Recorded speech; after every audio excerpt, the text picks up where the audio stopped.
Olá, muito obrigada por me receberem. Eu estou aqui falando de Nova York, adoraria estar no Brasil, e eu vou falar sobre a pesquisa que eu fiz para esse livro, Todo Mundo Mente, que tudo que eu aprendi sobre os seres humanos a partir do seu comportamento na internet.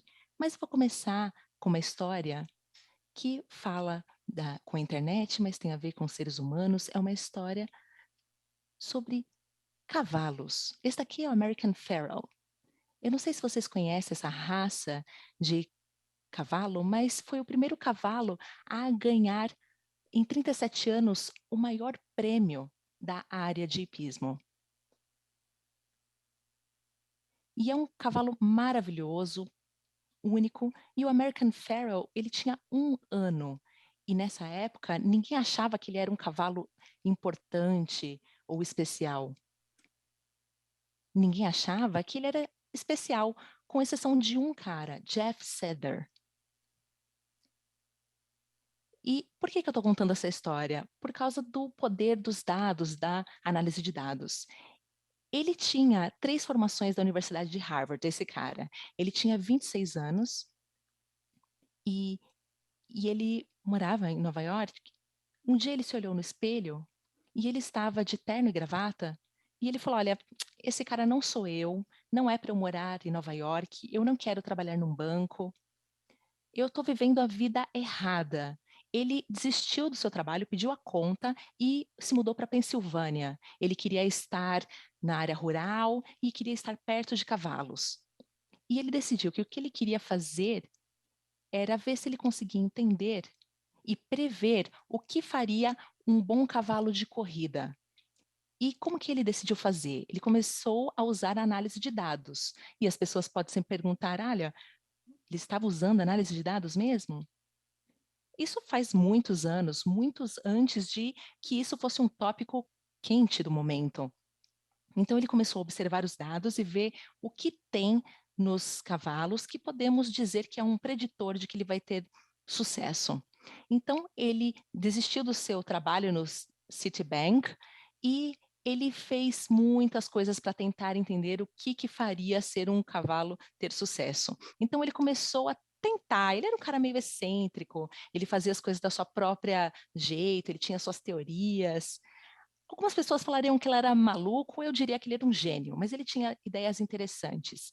Ele decidiu que ele ia medir o tamanho da narina dos cavalos, porque tinham cavalos que tinham narinas muito grandes, que provavelmente respiravam melhor e corriam mais rápido.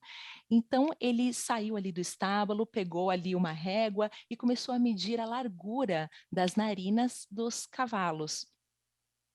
E ele coletou o que hoje em dia é o maior conjunto de dados de tamanhos de narinas de cavalo que temos até hoje. E ele tinha uma planilha ali com os dados de todas as medidas das narinas, e ele colocava ao lado a velocidade em que eles conseguiam alcançar. E ele colocou lado a lado para ver se os cavalos com narinas mais amplas corriam mais. E ele descobriu o quê? Que não, que o tamanho da narina não tinha nada a ver, que não previa o sucesso do cavalo. Eu já mencionei que o Jeff Saders. Na verdade, uma outra coisa que ele media, que fazia um pouco mais de sentido, era o volume dos músculos nas patas dos cavalos. Porque os cavalos precisam ter uma pata bastante forte para conseguir correr. Então, ele começou a medir tudo isso, começou a alimentar ali a planilha e ele descobriu que esse volume de tamanho dos músculos também não funcionava para prever o futuro de um cavalo de sucesso. Ele tinha umas ideias meio malucas, e aí eu fui para uma cidade da Califórnia para me encontrar com ele, conversar com ele, e ele me disse que uma vez ele também começou a medir o tamanho do cocô do cavalo, porque tinham cavalos que defecavam de um tamanho bastante grande. E para mim não fazia sentido a ideia que ele tinha na cabeça. Até hoje eu não entendo por que ele achou que isso seria um indicador de sucesso, mas mesmo assim, Jeff Sader mediu o cocô do cavalo, colocou na planilha, fez a correlação com a velocidade com que eles corriam e descobriu que o tamanho do cocô também não funcionava e também não dava para prever o sucesso dos cavalos. Então, o Jeff Sader, ele tinha aquele trabalho super lucrativo no Citibank, saiu, desistiu, começou a tentar prever o sucesso dos cavalos e ele estava falhando.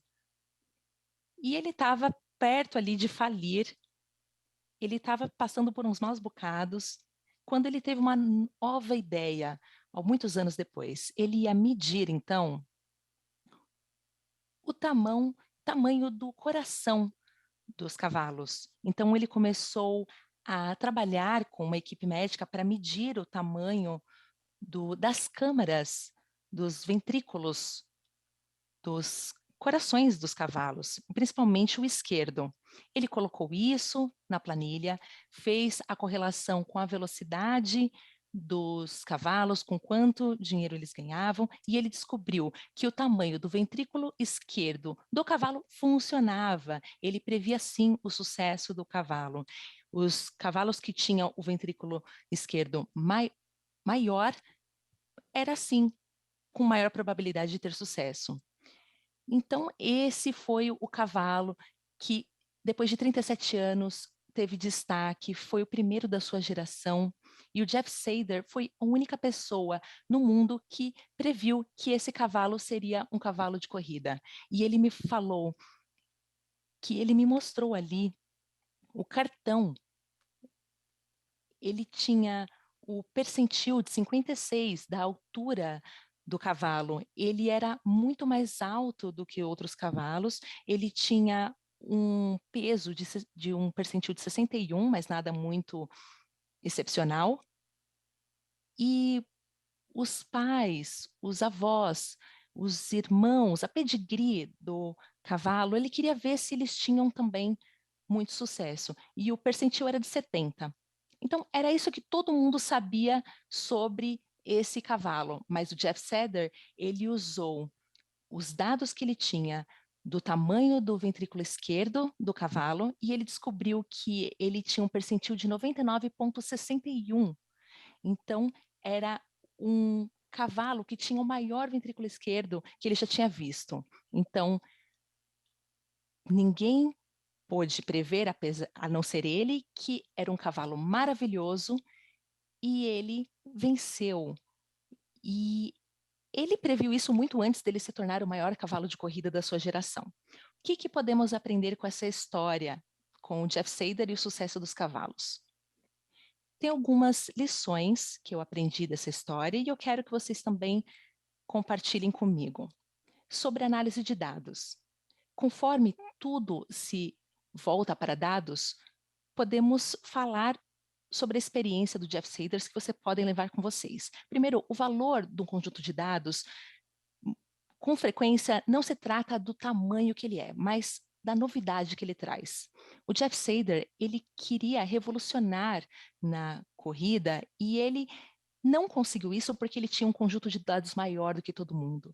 Vocês que trabalham com muitos cientistas de dados, vocês sabem que há conjuntos de dados que têm terabytes de informações, muitos comentários, que precisam de processamento computacional. O Jeff, ele tinha uma planilha que estava no Excel. O que ele tinha ali, ele tinha informação nova, informação que ninguém tinha, especificamente o tamanho do ventrículo esquerdo do cavalo.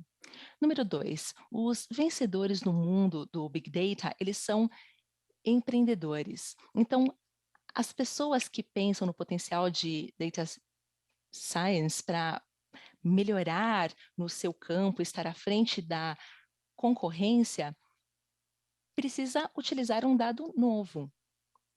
Todo mundo está usando um tipo de pesquisa, você precisa usar um outro adicional. O que o Jeff Sader falou era, vai lá, consiga novos dados e procure dados onde ninguém mais está procurando. O 3, os vencedores no mundo de Big Data, eles falham bastante enquanto procuram aquele dado que vai ser o diferencial. Olha, muitas pessoas esperam que os analistas e os cientistas de dados vão dar um insight maravilhoso logo de cara, mas não é assim que acontece. Os cientistas de dados precisam poder fracassar e tentar muitas coisas antes de conseguir algo que vai ser o diferencial. Você precisa muitas vezes medir ali o cocô para encontrar o dado que vai fazer diferença, que no caso é o ventrículo esquerdo. Então, muitas vezes vai demorar muitos anos até que você chegue até aquele dado que vai te levar adiante. A lição número 4, e talvez a mais importante e a mais empolgante que eu diria, é que existem muitos ventrículos esquerdos por aí. É uma história inspiradora, a do Jeff Sader. O que quer dizer é que, ao usar análise de ciências de dados, vocês podem se sair muito melhor do que outras pessoas, porque ele começou a medir esses ventrículos esquerdos, começou a entender em qual parte do corpo do cavalo interferiria no sucesso. Então, se você obtiver esse novo dado, se você tiver um espírito empreendedor, se você fracassar bastante, provavelmente você vai encontrar os ventrículos esquerdos que estão por aí. Então, você pode deixar a pergunta para as pessoas e organizações: quais são os ventrículos esquerdos que estão aí para serem descobertos, para você estar à frente da sua concorrência? Bom, provavelmente é, eu nunca estudei animais, eu estudo seres humanos e eu uso dados para entender os seres humanos. E quando você usa dados para entender os seres humanos, você precisa levar em consideração uma lição muito importante que ficou famosa por Dr. Harrison num programa de TV, que todo mundo mente. As pessoas mentem praticamente na fonte para a compreensão do ser humano. Então, uma forma de entender o que as pessoas estão sentindo, você pergunta, é uma pesquisa, informações poderosas, que podem ser poderosas em várias dimensões. Mas em alguns tópicos precisa ter cuidado, porque as pessoas podem colocar as respostas numa direção que não é bem a real. Por exemplo, nos Estados Unidos, depois das eleições, eles, em muitos estudos, mais de 50% de pessoas que não votaram nas eleições mentiram nas pesquisas, disseram que votaram, apesar de ter os registros administrativos dizendo que nem todo mundo tinha votado, porque as pessoas querem ficar bem, eu sou um bom americano e estou exercendo o meu direito aqui democrático. Um outro exemplo também é o comportamento sexual. Uma pesquisa da Universidade de Chicago sobre atitude e comportamento dos americanos perguntou às pessoas sobre a vida sexual. Perguntou com que frequência eles tinham relações sexuais e se usavam preservativo. E mulheres heterossexuais responderam que a frequência era de uma vez por semana e que eles usavam preservativo 20% das vezes. Se vocês fizerem uma média, isso daria na população americana 1,1 bilhão de preservativos utilizados nessas relações heterossexuais. A mesma pergunta foi feita para os homens. E, basicamente, os homens disseram que estavam transando mais e que tinham mais sexo heterossexual e que usavam 1,6 bilhão de preservativos por ano. Então, esses números, por definição, teriam que ser o mesmo, certo? A gente sabe que alguém aqui está mentindo, porque o número de preservativos usados em relações heterossexuais deveria ser idêntico. Tem alguma coisa aqui que não está muito certa com relação à frequência sexual. Então, quem está falando a verdade? Homens ou mulheres? Então, eu entrei em contato com o Nielsen e eles fizeram a pesquisa do número de preservativos vendidos no país, nos Estados Unidos, em um ano. E eles disseram que 600 milhões de preservativos são vendidos todo ano, muito menor. Quer dizer que os dois grupos estão mentindo, os homens mentindo mais. Então, basicamente, falando que hoje em dia há muita pressão social para que você tenha muitas relações sexuais e homens e mulheres não se sentem confortáveis necessariamente de admitir que eles não estão tendo tantas relações sexuais assim. Mas agora temos um novo método para entender seres humanos.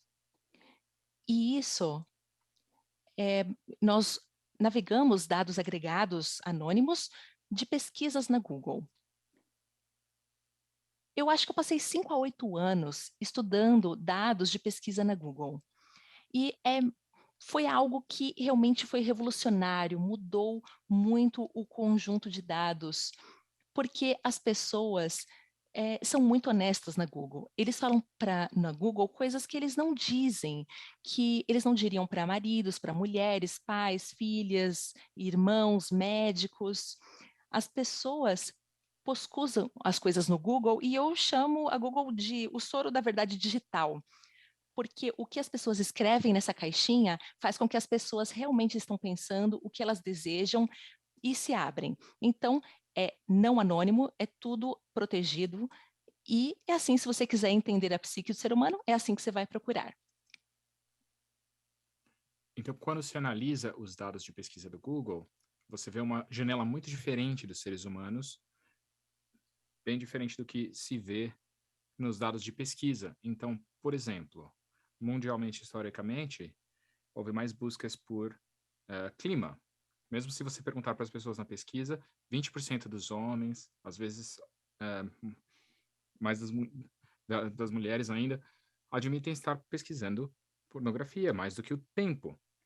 Embora todo mundo admita que está verificando o tempo, o clima. Então, a busca é muito diferente do que as pessoas falam. E, de novo, nós vemos que os dados dos Google, qualquer um que está assistindo, vocês podem pesquisar no Google Trends para ver as tendências. Vocês podem brincar com o conjunto de dados, não é muito fácil de utilizar, mas dá para ter alguns insights interessantes em relação a clientes, em relação ao seu setor, em relação aos concorrentes, em relação ao mundo ao seu redor. O Zeitgeist entendendo um pouco do Google Trends. E quando estudiosos analisam esses dados, eles veem muitos exemplos em que os dados dos Google foram mais mais precisos do que dados de pesquisa para medir atitudes ou comportamentos. Então, alguns exemplos. Prever quem vai votar é muito difícil. Não dá para simplesmente perguntar às pessoas: você vai votar? Porque muitas pessoas mentem. Eles dizem que vão votar, mesmo sem ter a menor intenção de fazê-lo. Mas nós temos dados de pesquisas do Google sobre como votar, onde votar, votação, locais de votação, e essas pesquisas prevêem muito bem quem vai aparecer. Diversas pessoas fazem essa pesquisa, você consegue ver que mais pessoas nessa área, algumas semanas depois, vão estar votando. Um tópico muito sombrio, muito difícil de discutir, mas a questão de suicídio. Muitas pessoas buscam no Google ajuda com relação a suicídio, ou como cometer suicídio, desejo de cometer suicídio, pensamentos suicidas. Todas as pesquisas são bastante previsíveis de taxas de suicídios em certas áreas e tem maior poder de previsão do que perguntar para as pessoas se elas estão sofrendo de ideação suicida. Então, pensar como sociedade, o que fazemos com essas informações? Como podemos usar isso para ajudar as pessoas, para proteger suas vidas? Outra área, esse é o primeiro estudo que eu já fiz com dados de pesquisa do Google, que foi a medição de racismo. Se você perguntar para as pessoas em uma pesquisa se você é racista, o que você acha que as pessoas vão dizer? Não, não, claro que não, eu não sou racista. Certamente nos Estados Unidos, meu país, onde fiz a maior parte da minha pesquisa, ser racista, e talvez isso seja uma coisa boa, é socialmente inaceitável. As pessoas não se sentem confortáveis em dizer aos outros, mesmo em pesquisas, que têm atitudes racistas. Então, eu fiquei chocado em ver com que frequência as pessoas fazem buscas explicitamente racistas no Google. Aqui temos um mapa de pesquisas no Google pela palavra que começa com N, que é uma expletiva racista para negros nos Estados Unidos. E o que me assustou é a frequência com que essas situações são feitas. A quantidade de frequência que as pessoas pesquisam economistas, enxaqueca. Milhões de americanos estavam fazendo essa busca ano após ano. Isso foi algo que me surpreendeu. A surpresa número 2, ao local das buscas. Eu não sei quantos de vocês sabem muito sobre a geografia dos Estados Unidos, ou a história dos Estados Unidos, mas como alguém que passou muitos anos na escola aprendendo a história dos Estados Unidos, uma das maiores lições é que há uma grande divisão nas atitudes raciais entre o Norte e o Sul. Então, a Guerra Civil foi uma batalha entre o Norte e o Norte contra a escravidão, o Sul a favor da escravidão, as leis de Jim Crow, que eram leis de divisão racial, foram no Sul. Então, era a atitude dos sulistas em relação às questões de raça, aos descendentes afro-americanos. Então, eu simplesmente presumi que se houvesse uma medida de racismo, seria predominante concentrada no Sul. E certamente nesse mapa, nós vemos que o vermelho escuro tem mais racismo, mas partes do Sul estão muito altas, entre as partes mais altas do sul do Mississippi, parte da Louisiana, parte da Carolina do Sul, partes do Nordeste da Flórida. Porém, lá no topo, na West Virginia, em Ohio, na parte do norte de Nova York, se você medisse o país nessas atitudes atualmente, de acordo com a minha análise dos dados, você pode dividir o país entre dois, a dividiria seria leste versus oeste. Você pode ver que não é uma relação perfeita, mas o mapa fica muito mais claro na costa oeste dos Estados Unidos. Então tem essas evidências de que o oeste dos Estados Unidos tem menos racismo do que o leste. Então o que esses dados nos mostraram, e mais uma vez, não é um achado que nos deixou contente, mas é um achado importante, é que há muito racismo secreto que não foi capturado pelas pesquisas tradicionais nos Estados Unidos. E este mapa de pesquisas racistas prevê muitos outros resultados como afro-americanos sendo tratados de forma injusta. Então, por exemplo, como o Barack Obama, que foi o primeiro candidato afro-americano de significância na eleição geral para a presidência, ele teve pior resultado em partes do país com pior racismo. Eles, afro-americanos, têm menores salários. Eles têm outros problemas nessas áreas. Esse racismo secreto parece estar orientando boa parte dos resultados. E há fortes evidências de que haja racismo secreto nos Estados Unidos em tratar negros de forma pior e que não está sendo capturado. Eu fiz essa pesquisa em 2012, então já se passaram 9 anos. Inicialmente, a pesquisa começou sendo um pouco estranha. Você vai usar a pesquisa do Google para medir racismo, as pessoas acharam que eu era meio estranho, meio louco. E aí o Donald Trump, em 2016, eu tenho certeza que vocês viram isso, que se candidatou à presidência. E quando o Donald Trump estava concorrendo à presidência, ele disse algumas coisas que foram racialmente carregadas, pelo menos. Ele começou sua campanha questionando se o Barack Obama, o primeiro presidente, havia de fato nascido nos Estados Unidos. Ele retweetou estatísticas falsas sobre o índice de criminalidade de afro-americanos, ele não repudiou o suporte do líder da Ku Klux Klan, e cada uma das vezes que ele fez uma dessas coisas, todas as fontes sérias disseram, o Trump acabou, o Trump terminou, acabou a carreira dele, você não pode dizer algo assim nos Estados Unidos e ser um candidato político sério. E todas as vezes ele se saiu cada vez maior. Ganhou mais nas primárias, mais corridas.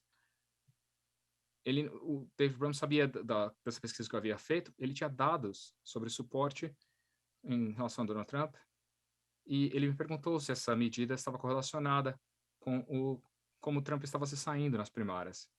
E ele constatou que foi o maior indicador que você podia encontrar, mais forte do que ser democrata ou não, melhor do que atitudes à imigração, ou armas, ou comércio, ou qualquer outra coisa que se possa imaginar.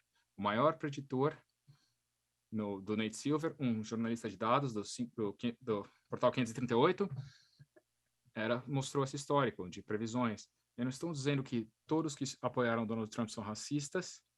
Eu tenho amigos que apoiaram Donald Trump e eu sei que eles não são racistas.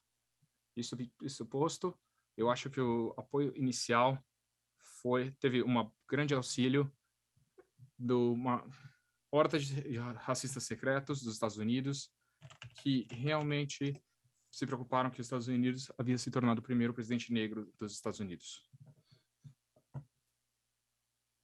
Mais dados. Há tantos que podemos fazer com os dados do Google. Aqui temos um artigo de 5 de abril de 2020, no início da pandemia de Covid. Então, muitas pessoas se aproximaram de mim. Você é um especialista em pesquisas do Google. Você pode nos dizer algo sobre a doença?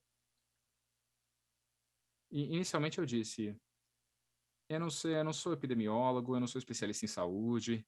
Talvez eu não devesse estudar isso.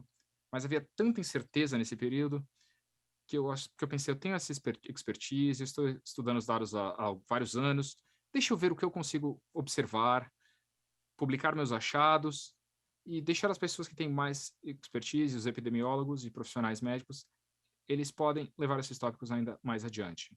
Então, o que eu constatei? A primeira coisa que eu constatei foi as pesquisas pela perda do olfato eram preditores quase perfeitos das taxas de Covid em uma determinada área. Então, basicamente, a doença Covid-19 estava tendo alta em diferentes partes, em Nova York, Nova Jersey, outros estados. Parecia estar sendo meio aleatório, em Michigan, Louisiana. E o que nós vimos é que, na semana em que eu fiz essa pesquisa, os locais que tinham os casos mais altos de Covid também tinham o maior número de buscas com pessoas dizendo que eles perderam o olfato. Eu não consigo sentir cheiros, eu não consigo sentir cheiro. E é um sintoma importante de doença, com algumas pessoas sugerindo que as pessoas com Covid, esse relacionamento, eu não sei quantos de vocês aqui que já viram dados sobre seres humanos, já trabalharam com dados, mas dados sobre seres humanos tendem a ser muito complicados. Eles são meio desorganizados, é difícil ver o ajuste, você vê um R quadrado de 0,2, 0,3. Então, essa busca de perda de olfato e a correspondência com os picos dos Estados Unidos foi de 0,9. Você não vê relações desse tipo no mundo complexo e bagunçado de seres humanos. Você não vê isso com frequência. Um R quadrado de 0,9. Então, isso continua a se mostrar preditivo, tanto nos Estados Unidos quanto outras partes do mundo. A questão de perda de olfato. Quanto mais você tem isso, mais pessoas têm Covid numa determinada área. Outro estudo que eu fiz. Eu me perguntei, há tanta incerteza sobre essa doença, falta de conhecimento, é um período tão caótico. Será que podemos achar novos sintomas da doença usando a pesquisa do Google? Então, pensei, sabemos que tem certas áreas agora que, nesse período, tinham taxas muito altas de Covid. Nova York, New Jersey, Connecticut, Michigan, Louisiana, diversas partes do mundo. Que sintomas, agora que tantas pessoas têm Covid, que sintomas as pessoas procuram no Google? Muitos dos sintomas eram coisas que já eram sintomas conhecidos na época da Covid. Eu mencionei a perda de olfato, febre, diarreia, coisas que os médicos já haviam reconhecido como sintomas de Covid. Mas uma outra busca que ocorreu em grandes partes dos Estados Unidos com altas taxas de Covid foi buscas por dor nos olhos. Meus olhos estão doendo. E nesse momento, o artigo de 5 de abril de 2020 não era considerado um sintoma da Covid. Então, eu parei para pensar, ok, não só nos Estados Unidos, e teve um grande surto de Covid em outros lugares. E sempre que havia um surto na Espanha, tinha busca por dor ocular, um grande surto de Covid na Itália. Também houve um grande aumento em buscas por dor ocular. Então eu disse, de novo, não sou profissional da área médica, mas com base no que eu vi, eu acho que esse é um sintoma, eu só estou dizendo, quando a Covid entra na área, muitas pessoas começam a reclamar de dor ocular. Eu escrevi esse artigo e muitos meses depois, uma das maiores publicações nesse tópico, o Journal of Global Ophthalmology, um periódico de oftalmologia, falou desse sintoma de dor ocular de pessoas com Covid-19. Agora, dor ocular parece ser um sintoma que nem todos que têm Covid têm, mas que alguma porcentagem dos pacientes com Covid apresenta. E acho que essa informação foi vista em dados da pesquisa do Google muito antes de profissionais da área médica conseguirem detectar. Então, estamos vendo aqui o poder dos dados para realmente conseguirmos ver coisas antes que elas apareçam de outras formas.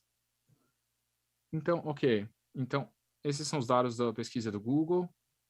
Eu encorajo todos no público a ver se podem encontrar algo nas tendências do Google. Mas uma coisa que eu queria que as pessoas tomem cuidado é sempre Big Data, Big Data. As pessoas sempre falam sobre isso. E a qualidade dos dados, as pessoas sempre prestam muita atenção em dados. E as pessoas têm que ser, você tem que ser mais esperto que isso, você tem que se aprofundar nos dados. Falei sobre as pesquisas, que as pessoas às vezes exageram um comportamento, minimizam com que frequência eles têm um certo tipo de pensamento ou uma ação da qual não se orgulham. Em fontes maiores de dados, nós também temos, às vezes, alguns problemas. Os dados podem ser enganosos, de certa forma, para tentar entender o mundo. Então, se pensarmos nos dados dos Googles, eu falei que era o soro da verdade digital, porque as pessoas são tão sinceras no Google, elas abrem o coração no Google, falam sobre ideação suicida, falam sobre seus pensamentos racistas, falam sobre sintomas de saúde que podem estar lhes preocupando. Comparem isso com os outros grandes conjuntos de dados da psique humana. Seria o Facebook. As pessoas são sinceras no Facebook da mesma forma que são sinceras no Google? Eu diria que não. Não chega nem perto. Nos posts no Facebook, o Facebook não é um soro da verdade digital. O Facebook não faz com que as pessoas digam o que estão realmente pensando, ou que confessem seus segredos. Na verdade, eu chamo o Facebook de a forma digital de me gabar para os meus amigos, o soro que causa as pessoas se gabarem para os seus amigos como a vida é boa em fonte digital. Então, as pessoas ficam postando no Facebook como a vida é boa, eles não necessariamente estão confessando seus maiores segredos ou seus pensamentos mais embaraçosos. Eles frequentemente digam coisas que eles acham que vão impressionar os amigos de diferentes formas. E nós vemos de novo e de novo que os dados do Facebook podem ser muito enganosos quando estamos falando sobre entender pessoas. Então, por exemplo, eu comparei essas duas revistas. De novo, eu sou dos Estados Unidos, então os meus exemplos vão ser dos Estados Unidos. Mas são duas revistas, a Atlantic e o National Enquirer. A Atlantic é uma publicação bastante séria, bastante intelectual, de alto nível, fala sobre teoria política, tem análises profundas sobre ciência, publica poemas. Compare com a National Enquirer. A National Enquirer é um jornaleco que fala sobre fofocas, que fala sobre quem ganhou peso. Então, Atlantic, alto nível, a outra, baixo nível. Nós sabemos como elas são, porque há dados sobre quantas cópias são vendidas, quantos exemplares foram comprados. Então, nós sabemos que a National Enquirer é 3 vezes mais popular que a Atlantic. As pessoas, então, quando estão sozinhas, elas leem isso. Ah, essa pessoa se divorciou, essa pessoa está passando por um momento difícil, essa pessoa teve um caso fora do casamento. Elas estão lendo essa revista de fofocas. Agora, o que acontece no Facebook quando as pessoas dizem que o que elas preferem, quando os amigos podem ver o que eles gostam e não gostam? A Atlantic Monthly é a de alto nível, a National Enquirer é 3 vezes mais popular do que a Atlantic Monthly, do que likes no Facebook, em curtidas? Não, não é. Mas, no entanto, a outra é mais popular. Na verdade, ela é 45% mais popular no Facebook. Em 45 vezes que as pessoas escrevem comentários nas publicações da Atlantic do que da National Enquirer. E por que isso acontece? Porque todo mundo quer que os seus amigos pensem que você é intelectual, que você fala de assuntos sérios, que você gosta de discussões sérias. As pessoas não querem conhecer o seu lado mais obscuro. Então, as pessoas fazem isso porque o Facebook é o lugar para você ostentar ali de diversas formas. Eu fiz um pequeno estudo comparando mídias sociais e pesquisa, exatamente no mesmo tópico. Então, eu olhei como que as pessoas descrevem os seus maridos nas mídias sociais e como que eles pesquisam no particular. Então, eu usei ali o soro da verdade digital da Google e como que os maridos são descritos nos dois campos, posts, mídias sociais e pesquisas. Então, para começar, nas mídias sociais eles começavam, meu marido é. E aí todos seus amigos vão ver como que você descreve o seu marido. Então, o que aconteceu? Meu marido é, num post de mídia social, talvez você possa até tentar chutar por aí, enquanto está ouvindo, qual seria a descrição mais comum, o que as pessoas estavam postando. Então, o número 1 foi, meu marido é o melhor. Número 2, meu melhor amigo. Número 3, incrível. Número 4, o melhor de todos. E número 5, tão fofo. Então, é isso, é o casamento de acordo com o Facebook, com as mídias sociais, tá? É público, é assim que as pessoas descrevem o seu marido. Agora, o que acontece nas buscas das pessoas, naquela busca anônima, privada, quando você está sozinha, que ninguém sabe o que você está digitando? As pessoas digitam no Google, meu marido é, e vamos ver quais são as 5 principais respostas que vamos ver se elas coincidem com esses tão positivos das mídias sociais. Então, uma das 5 principais buscas do meu marido estão aqui. Uma das coisas que eu descobri, uma das coisas mais surpreendentes nessa pesquisa, é que o terceiro mais popular no Google para meu marido que foi feito naquela época, agora já deve ter mudado um pouco, é meu marido é incrível, que é exatamente a terceira mais frequente dos posts de mídias sociais. E isso foi bastante impressionante para mim, porque por que as pessoas falam isso para o Google? Meu marido é incrível. Por que o Google vai fazer com isso? Não tem nada que o Google possa fazer com essa situação. A não ser de te dar um parabéns de alguma forma. Mas eu acho que uma das coisas mais surpreendentes nesses dados de pesquisa da Google é que as pessoas digitam frases completas. Então, você pode até entender porque as pessoas fazem perguntas ao Google, as pessoas estão buscando informação. Faz sentido perguntar quem ganhou o jogo de futebol ontem, qual é a receita de torta de maçã, como que vai ser a temperatura amanhã. Nós entendemos porque a pessoa colocaria esse tipo de pesquisa no Google, mas por que com tanta frequência colocaria uma afirmação assim no Google? Eu odeio meu chefe, estou bêbado, tenho 35 anos. Por quê? Por que você está falando isso para o Google? O que o Google vai fazer com isso?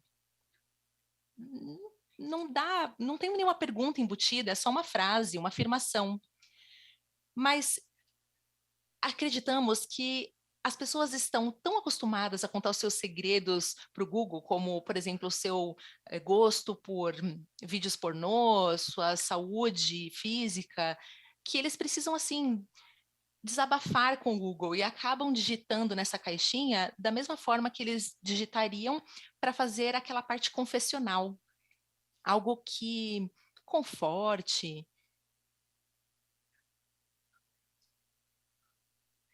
algo tem algum conforto ali em digitar frases inteiras nessa caixa de pesquisa. Então tem gente que escreve sim, meu marido é incrível. Eu não sei, claro, como eu disse, o Google não tem nada que fazer com isso, é uma pesquisa bastante interessante, mas enfim. Esse é o terceiro mais comum no Google, que bate com os posts das mídias sociais. As outras buscas no Google, será que elas batem também com os posts das mídias sociais? E a resposta para essa pergunta é um grande não. A outra busca mais frequente para marido na Google é meu marido é gay, um idiota, irritante e chato, mal. Olha só, é muito diferente, certo? Comparado com os posts das mídias sociais e as buscas no Google, com base em incentivos diferentes que são oferecidos às pessoas. Quando as coisas são públicas, as pessoas falam que o marido é o melhor amigo. Quando no privado, meu marido é um idiota, meu marido é irritante, meu marido é mau, cruel. Então, são muito diferentes. Ele mostra como os dados podem ser diferentes dependendo do incentivo que você dá às pessoas. Se o dado for público, as pessoas falam uma coisa. Se o dado for privado, as pessoas vão falar uma coisa muito diferente. Então, é muito importante ter isso em mente. Um outro ponto importante do Big Data é o que eu chamo de zooming in. Esse é um estudo de beisebol. Olha, de novo, eu sou dos Estados Unidos, então meus exemplos vão ser aqui da minha referência. Eu não sei nada de futebol para me familiarizar mais com o público brasileiro, mas sendo um fã de beisebol, eu fiquei pensando em como que eu poderia reproduzir isso para futebol no Brasil. Eu ficaria muito interessado em poder fazer essa mesma comparação. Mas Met é um dos principais times de beisebol nos Estados Unidos, no país todo. E eles usam dados do Facebook. E esses dados foi feito no New York Times. Então, o que ele mostra? Que em Minnesota, em Atlanta, em parte da Flórida, muitos lugares seguem esse time. E o meu olho brilhou, eu fiquei ali felizão, porque eu adoro os Mets. Mas se você fizer um zoom ali no ponto exato, onde um time é mais popular que o outro, eu acho que é a mesma coisa que acontece com o futebol para vocês, que é aqui o Yankees é mais popular de um lado, aqui em cinza, e por que que o Yankees é mais popular que o Red Sox? E esse daqui é o ponto específico onde o Red Sox se torna mais popular do que o Yankees. Mas o que eu quero que vocês pensem é que só é possível fazer esse tipo de matemática com um conjunto de dados muito grande, como o Facebook, o Google, porque você precisa de um conjunto de dados muito grande para fazer um zoom muito preciso naquele lugar pequenininho dos Estados Unidos, com bairros e distritos muito pequenos. Então, uma pesquisa de 20 mil pessoas não é o suficiente para fazer um zoom nesse grau que o Google e o Facebook têm possibilidade de fazer. Eu adoro tanto beisebol que eu faria o meu próprio estudo nesse tópico. Eu fiz esse estudo que basicamente olhava, de novo, os, as pessoas que não gostam de beisebol podem nem entender do que eu estou dizendo, mas eu espero que pelo menos vocês se encantem como eu me encantei. Esse é o percentual de fãs.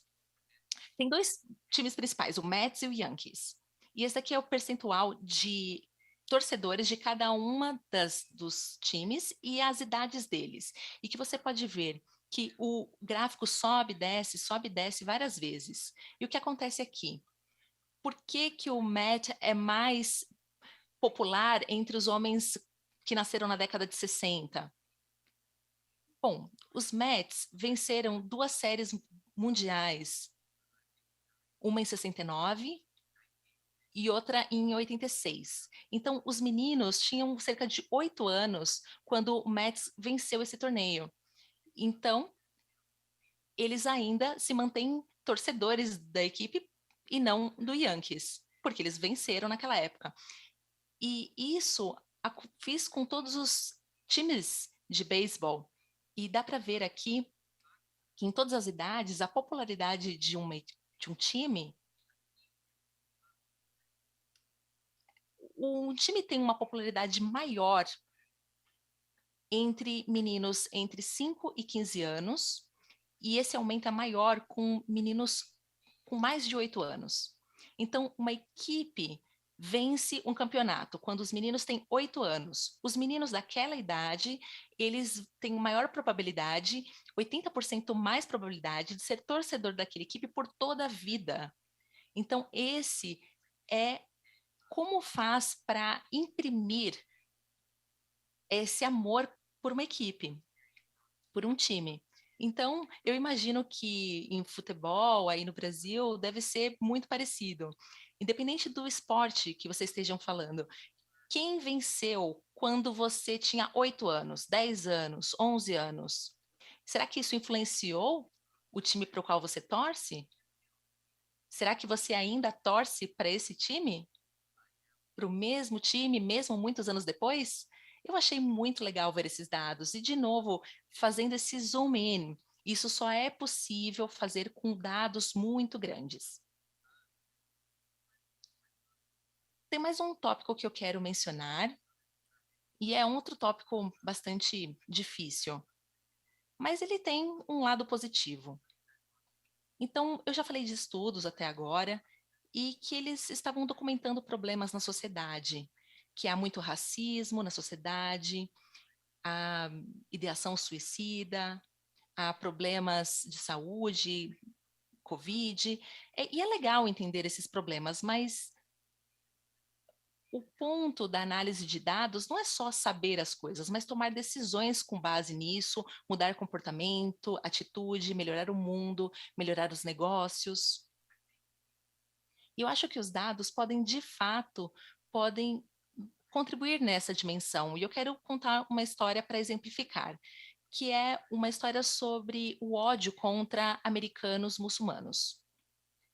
Então, tem pessoas que fazem buscas horríveis no Google sobre muçulmanos. Eles escrevem coisas como matem os muçulmanos, muçulmanos têm que morrer, coisas horríveis relacionadas a eles. São coisas horríveis mesmo a respeito desses muçulmanos americanos. E você pode dizer, olha, será que a gente se importa que as pessoas busquem, eu odeio muçulmanos, matem os muçulmanos? São pessoas raivosas. Será que importa analisar essas buscas malucas feitas na Google? Na verdade, sim, importa sim. Eu fiz uma pesquisa com um colega e nós descobrimos que essas pesquisas, elas prevêem crimes contra muçulmanos. Quando as pessoas pesquisam coisas desse tipo, mate os muçulmanos, eles devem morrer, na semana tem um número maior de muçulmanos sendo atacados, mortos e atacados verbalmente também. Então, é uma informação muito importante que está relacionada a essas pesquisas tão loucas. Em 2016, teve um ataque em San Bernardino, na Califórnia. 2 americanos muçulmanos atiraram e mataram muitas pessoas. E imediatamente depois desse ataque, teve um aumento muito grande na busca por matar os muçulmanos, odeio os muçulmanos. Essas pesquisas horríveis subiram muito. As pessoas estavam com raiva dos muçulmanos porque tinham cometido um ataque terrorista. E o Google mostrou minuto a minuto, depois do anúncio nas notícias do nome dos terroristas, e a busca para esses termos horríveis aumentou muito. E aí, o que aconteceu? A gente ficou muito incomodado com a informação, isso já faz muitos anos. O presidente Obama, ele era presidente e ele também ficou incomodado com esse aumento de pesquisa. E ele resolveu falar para a nação, não só com relação ao terrorismo, mas também contra o ódio contra muçulmanos.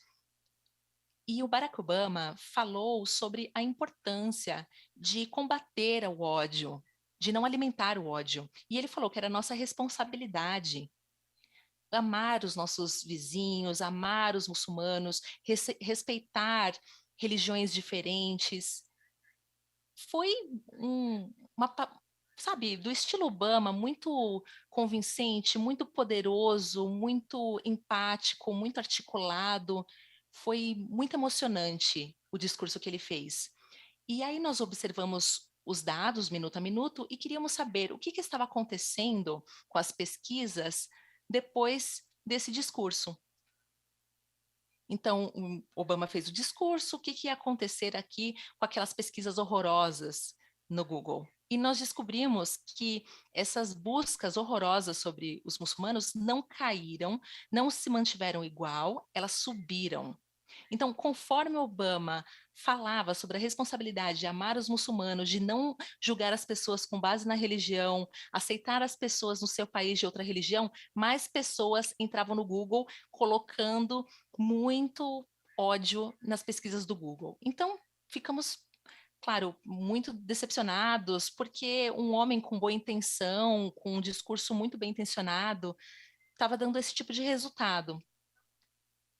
E Mas aconteceu alguma coisa interessante. No final do discurso, o Obama falou mais uma coisa. Ele falou o seguinte: nós temos que lembrar que os muçulmanos americanos são amigos, vizinhos, eles são nossos heróis e eles são os homens e as mulheres que vão morrer por nós, que morreriam por nós. Quando ele disse isso, o número de pesquisa aumentou muito para soldados muçulmanos, atletas americanos. As pessoas queriam saber quem eram as pessoas que ele estava mencionando, esses heróis, atletas muçulmanos. Então, as pessoas começaram a buscar, começaram a twittar também. Ah, eu não sabia que Shaquille O'Neal era muçulmano, eu não sabia que esse outro atleta era muçulmano. Então, eu não sabia que os meus principais heróis atletas eram muçulmanos. Foi isso que as pessoas começaram a twittar. Então, nós escrevemos um artigo e falamos que o Obama tomou duas atitudes, uma que funcionou e uma que não funcionou. O que não funcionou? Não funcionou dizer para as pessoas o que elas tinham que fazer, dar um sermão, dar uma aula. O que pode ter funcionado, ter sido mais bem sucedido, foi ter provocado a curiosidade deles, causando mais curiosidade e fazer com que eles pensem mais nesse assunto. Então, eu acho que é muito interessante escrever assuntos assim sobre a minha pesquisa, e eu não acho que o Obama leu, mas talvez alguém da sua equipe tenha lido, mas eu sei que o Obama resolveu fazer um outro discurso depois, e ele duplicou, triplicou e quadriplicou a estratégia de curiosidade a respeito da pesquisa do Google. Então, lembra, ele começou a falar também os nossos amigos muçulmanos são soldados, bombeiros, são produtores rurais. A primeira instituição e o primeiro mosque foi feito lá também, nos Estados Unidos, foi criado por muçulmanos. Os muçulmanos têm um papel muito importante na história dos Estados Unidos. O que aconteceu depois desse discurso? Quando o Obama decidiu provocar a curiosidade das pessoas. Muitas das pesquisas horríveis a respeito de muçulmanos caiu. Então, eu não estou dizendo, com base nesses dois estudos pequenos, que acabamos com o racismo no mundo e sabemos como combatê-lo, mas acho que isso mostra o poder de novos dados para revolucionar os cientistas sociais e compreender o ser humano. Basicamente, você pode usar essas informações para fazer algo que pode ser maluco, como transformar o ódio em amor. Então, eu deixo para vocês essa história, acho que é uma otimista. E o meu livro é Everybody Lies, Todo Mundo Mente. Vocês podem colocar o nome do Google e encontrá-lo. E saber mais sobre como pode usar essas ferramentas para você, para o que você estiver tentando fazer. Espero que tenham gostado e espero que tenham aprendido alguma coisa e que possam utilizar uma dessas ferramentas, mesmo que não seja cientista de dados, mas tenha ciência do que está acontecendo à sua volta e como isso pode ajudar você a tomar melhores decisões e a melhorar a sua empresa, melhorar a sua relação com o mundo. há informações muito poderosas em análise de dados. E com isso eu encerro e muito obrigado a todos pela